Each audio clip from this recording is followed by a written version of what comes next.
Renungan pagi pulang ke rumah oleh Ellen G. White, 23 Desember 2020. Mari kita berdoa. Bapa kami yang di sorga, Allah pencipta langit dan bumi, laut dan segala isinya, Allah yang maha besar, maha kuasa, sumber segalanya, yang kami sembah selalu melalui anak-Mu yang tunggal, Yesus Kristus. Terpujilah Yesus, anak Allah yang maha tinggi, yang adalah imam dan raja kami. Pada pagi hari ini kami bersyukur boleh bangun dan berbakti, dan sebagaimana kami membaca nasihat firman-Mu, kiranya ini menggugah dan mengubahkan hidup kami. Beserta kami ya Tuhan, sepanjang perbaktian ini kehendak-Mu yang jadi. Ampun kami akan dosa dan salah, karena kami berdoa hanya melalui anak Allah yang tunggal, Yesus Kristus, yang adalah Tuhan dan Juru Selamat kami. Amin. Renungan hari ini akan dibacakan oleh Saudara Allen Kaumpungan. Silakan Saudara Allen. Renungan pagi 23 Desember 2020 berjudul Kesempatan yang diberikan surga. Ayat inti terdapat dalam Yesaya 26 ayat 2, berbunyi, "Bukalah pintu-pintu gerbang, supaya masuk bangsa yang benar dan yang tetap setia."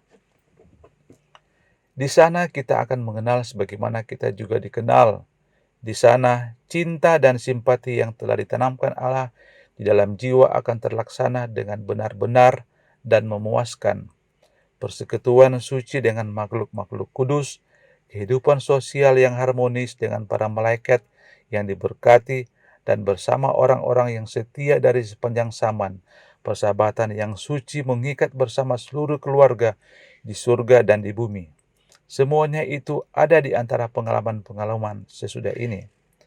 Di sana akan ada musik dan nyanyian yang sesuai dengan pemandangan Allah, yang belum didengar telinga, yang fana atau dengan angan-angan oleh pikiran. Di sana setiap kuasa akan diperkembangkan, setiap kesanggupan akan ditambah. Perbuatan-perbuatan yang paling besar akan berjalan terus, cita-cita tertinggi akan dicapai, tujuan tertinggi dipahami, dan di sana akan ada lagi ketinggian yang baru yang akan diatasi, keajaiban-keajaiban baru untuk dikagumi, kebenaran-kebenaran baru dimengerti, dan benda-benda segar yang membangkitkan kuasa tubuh, pikiran, dan jiwa. Semua harta kekayaan alam semesta akan dibukakan untuk dipelajari anak-anak Allah.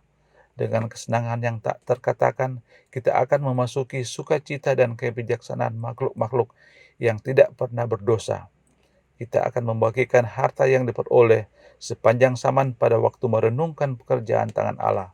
Dan tahun-tahun kekekalan sementara berlalu akan terus membawa pernyataan-pernyataan yang lebih mulia. Bagi Dialah yang dapat melakukan jauh lebih banyak daripada yang kita doakan atau pikirkan. Efesus 3:20 akan selama-lamanya menjadi pemberian karunia Allah.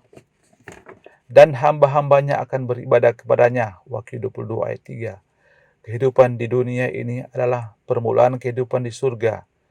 Pendidikan di dunia ini adalah permulaan kepada prinsip-prinsip surga. Pekerjaan hidup di sini adalah latihan untuk pekerjaan hidup di sana. Apa kita sekarang dalam tabiat dan pelayanan suci adalah bayang-bayang yang pasti dari apa kita nanti. Di dalam rencana penebusan ada ketinggian dan kedalaman yang kekal itu sendiri tidak pernah selesai. Hal-hal yang mengagumkan yang malaikat pun ingin lihat.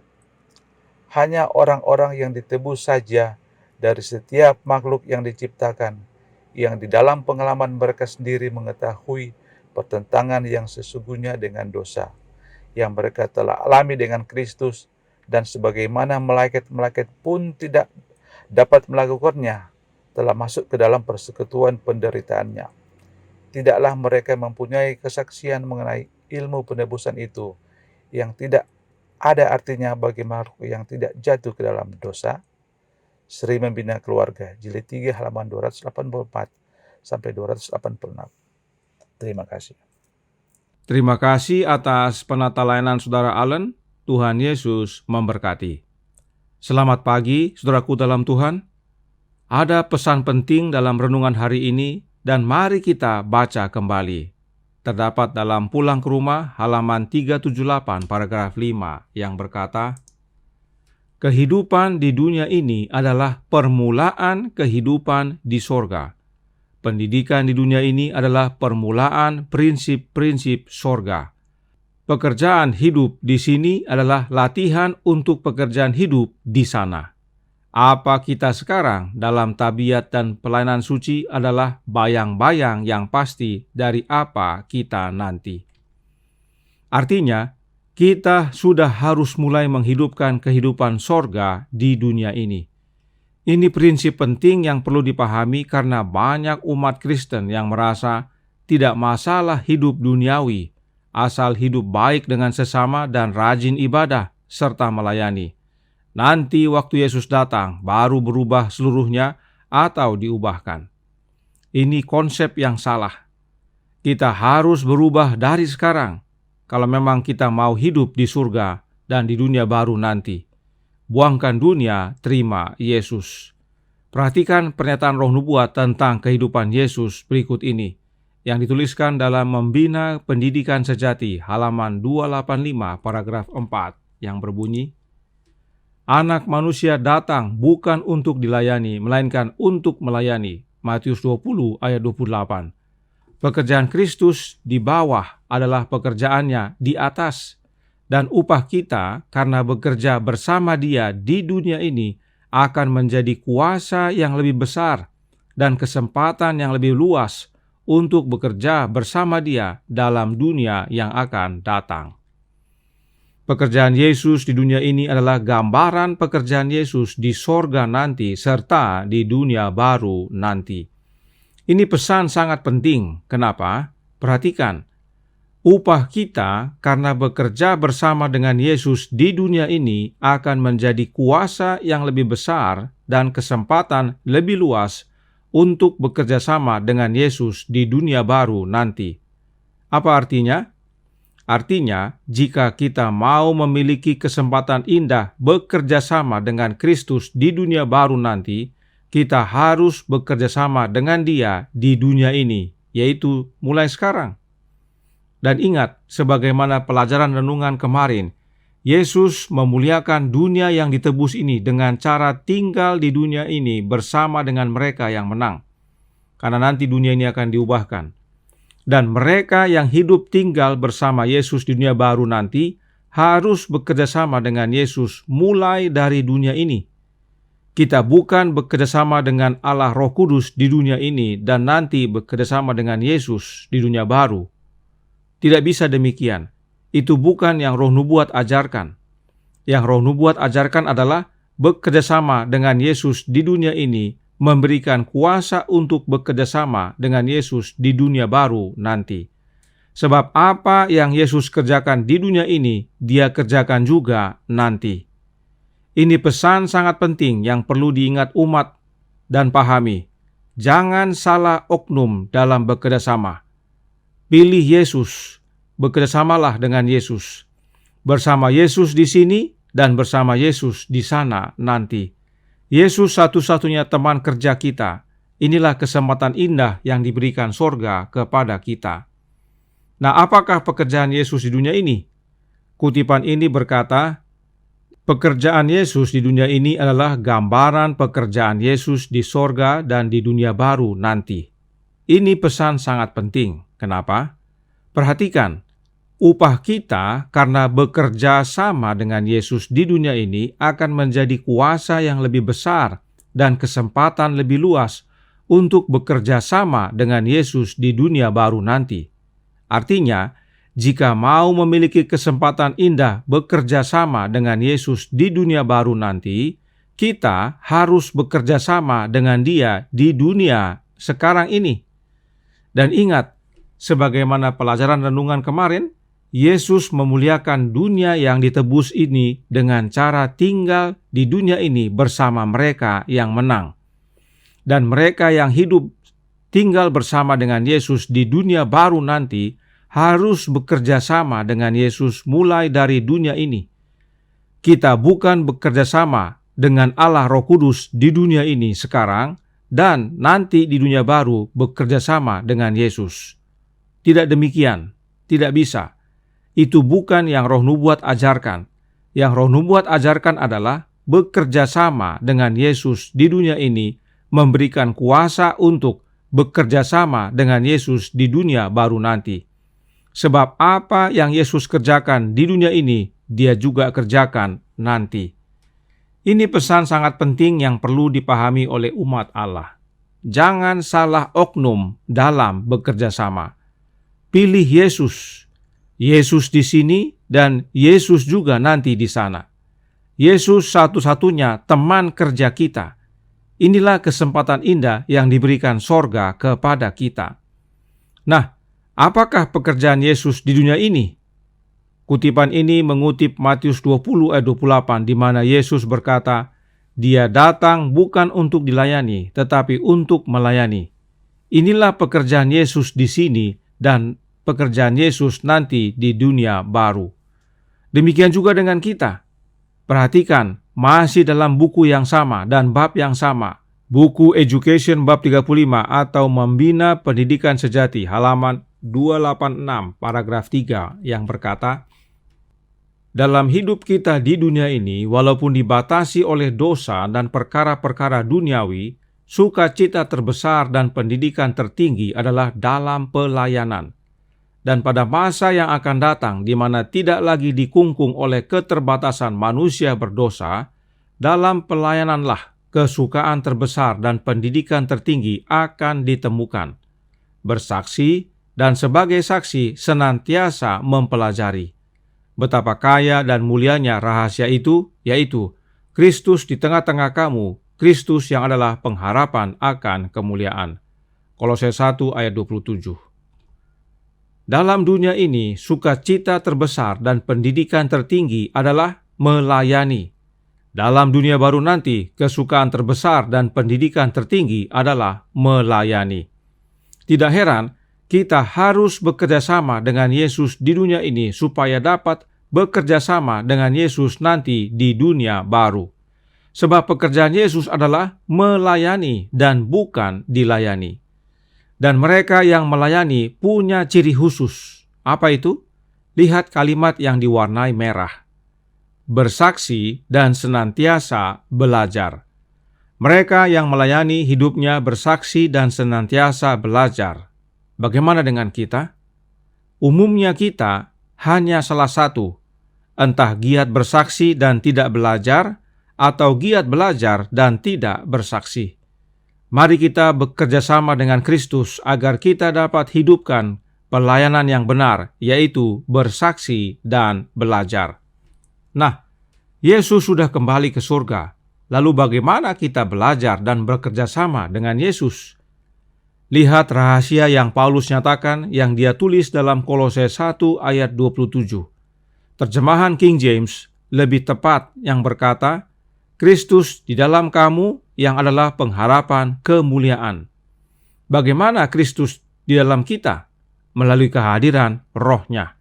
Ingat pelajaran sebelumnya di mana Roh Nubuat menjelaskan makna tinggal di dalam Kristus dan Kristus di dalam kita, yaitu dengan selalu menerima atau terus-menerus menerima Roh-Nya Kristus. Karenanya, meski Kristus sudah kembali ke surga, tetapi kita masih dapat belajar daripadanya sebab Dia hadir dalam hidup kita melalui kehadiran Roh-Nya yang kudus. Mari kita baca kembali kutipan berikut ini dari manuskrip 125 tahun 1906 paragraf 6 yang berkata, Kristus adalah guru ilahi, kebenaran, jalan, dan hidup. Kemudian lihat yang di sebelah kanan, yang dikutip dari Testimonies for the Church, volume 7, halaman 159, paragraf 1, yang berbunyi, Guru ilahi mengatakan, Rohku sendiri yang kompeten untuk mengajar dan menginsafkan akan dosa. Guru ilahi kita adalah Yesus Kristus, yaitu melalui kehadiran Roh-Nya yang kudus, dan hanya Roh-Nya Kristus yang kompeten untuk mengajar kita. Perhatikan Nyonya White tulis, Rohku sendiri yang kompeten. Artinya, tidak ada roh yang lain, hanya Roh Kristus yang kompeten mengajar kita. Itu sebabnya kita harus bekerja sama dengan Kristus di dunia ini agar menerima kuasa untuk bekerja sama dengan Yesus di dunia baru nanti. Dan sebagaimana pelajaran sebelumnya, meski tidak terlihat, tetapi Yesus masih bekerja bagi umat-umatnya, yaitu melalui kehadiran Roh-Nya. Jadi, meski Yesus sudah kembali ke surga, tapi Dia masih menyertai kita, masih bekerja sama dengan kita, dan masih mengajar kita, yaitu melalui kehadiran Roh-Nya. Ini semua adalah suatu kesempatan yang sorga berikan kepada kita, dan ini sudah harus dimulai di dunia ini. Karenanya, jangan sia-siakan. Apalagi kesempatan yang diberikan kepada kita, selain daripada yang dinyatakan oleh renungan pagi hari ini, kita baca juga dalam buku Maranatha halaman 353 paragraf 6 yang berbunyi, "Di sana kehidupan Taman Eden akan dihidupkan, kehidupan dalam Taman Eden dan kebun. Mereka akan mendirikan rumah-rumah dan mendiaminya juga. Mereka akan menanami kebun-kebun anggur dan memakan buah-buahnya juga." Tidak heran Roh Nubuat menasihatkan untuk kita berkebun, sebab nanti di dunia baru kita juga akan berkebun. Ingat kutipan di awal tadi bahwa kehidupan di dunia ini adalah awal kehidupan di dunia baru nanti. Di dunia baru nanti kita akan berkebun, maka di dunia ini kita harus belajar berkebun. Silahkan jika mau buka usaha lainnya, tetapi jangan lupa untuk berkebun.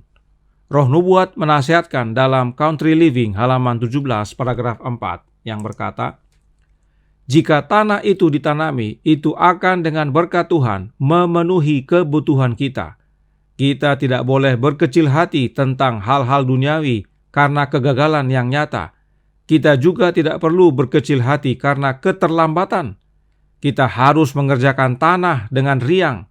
Semoga dengan penuh syukur, meyakini bahwa bumi menyimpan di perbendaharaan kaya di pangkuannya untuk dikumpulkan oleh pekerja yang setia, menyimpan lebih kaya daripada emas atau perak."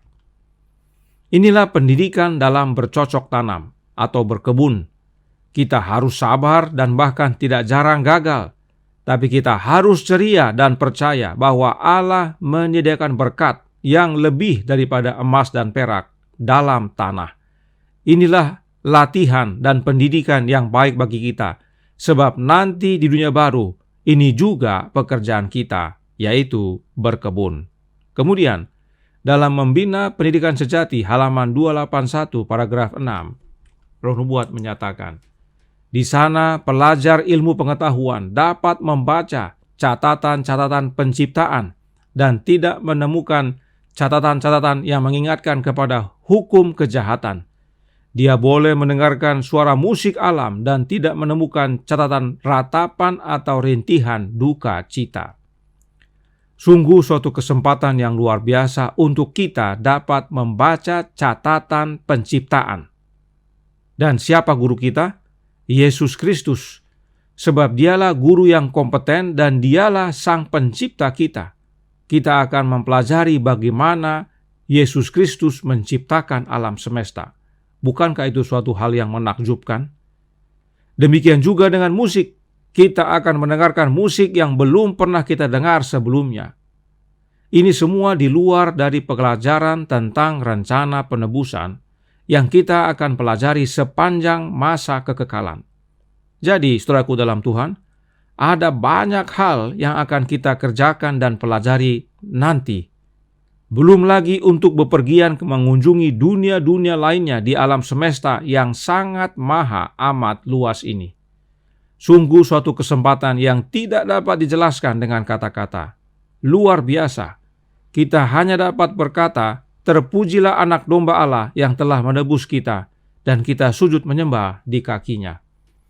Tidak ada artinya apa yang ada di dunia ini dibandingkan dengan apa yang Allah Bapa dan Anaknya sediakan bagi kita. Tidak pernah dilihat oleh mata, tidak pernah didengar oleh telinga, dan tidak pernah muncul dalam hati manusia. Itulah yang disediakan oleh Bapa dan Anak bagi umatnya yang menang. Karenanya, saudaraku dalam Tuhan, buangkan dunia, terima Yesus. Kristus di dalam kita, maka semua kesempatan ini menjadi bagian kita. Tuhan memberkati, saya bawa dalam nama Yesus. Amin. Mari kita berdoa. Bapa kami yang di sorga, Allah pencipta langit dan bumi, laut dan segala isinya, Allah yang maha besar, maha kuasa, sumber segalanya, yang kami sembah selalu melalui anak-Mu yang tunggal, Yesus Kristus. Terima kasih atas gambaran yang indah tentang kesempatan yang diberikan sorga bagi kami nanti yang selamat. Tak terkira dan tak terucapkan segala berkat yang Tuhan sediakan. Kiranya ini menjadi sukacita dan motivasi kami, agar sungguh-sungguh setia, mengizinkan Kristus tinggal dalam hidup kami, tinggal dalam hati kami, mengubahkan kami, mengajar kami, bekerja sama dengan kami, agar kami menerima kuasa untuk dapat hidup beserta Dia, tinggal bersamanya, bekerja sama dengannya nanti di dunia baru. Tuhan tolong kami sepanjang hari ini, curahkan roh anak-Mu dalam hati ini, kehendak-Mu yang jadi, ampun kami akan dosa dan salah, karena kami berdoa hanya dalam nama anak Allah yang tunggal, Yesus Kristus, yang adalah Tuhan dan Juru Selamat kami. Amin.